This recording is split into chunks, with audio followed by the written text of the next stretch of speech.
Tomato ಕಾಯಿ ನೋಡಿ ಎಷ್ಟು ಬಿಟ್ಟಿದೆ ಒಂದು ಗಿಡದಲ್ಲಿ ಅಂದರೆ ನೋಡಿ ಎಷ್ಟು ಚೆನ್ನಾಗಿ ಕಾಣಿಸ್ತಿದೆ.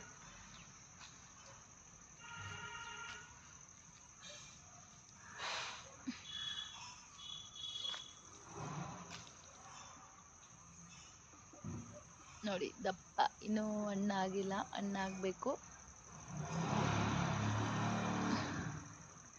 ಇನ್ನೊಂದು 2 ಡೇಸ್ ಬಿಟ್ಟರೆ ಹಣ್ಣಾಗುತ್ತೆ. ಹಂಗೆ ಇನ್ನೊಂದು ಕಾಯಿ ತೋರಿಸ್ತೀನಿ ರೀ ನಿಮಗೆ. ನೋಡಿ ಇದು ಝೂಮ್ ಮಾಡ್ತೀನಿ. ಇದನ್ನೇನಂತಾರೆ, ಬೂದುಗುಂಬಳಕಾಯಿ ಅಂತಾರೆ. ಈ ಥರ ಬಳ್ಳಿ ಇರುತ್ತೆ ನೋಡಿ. ಅಲ್ಲಿ ಒಂದು ಬಳ್ಳಿ ಇದೆ, ಅಲ್ಲೊಂದು ಕಾಯಿ ಇದೆ ಕಾಣಿಸುತ್ತಾ, ಮತ್ತು ಅಲ್ಲಿದೆ ನೋಡಿ.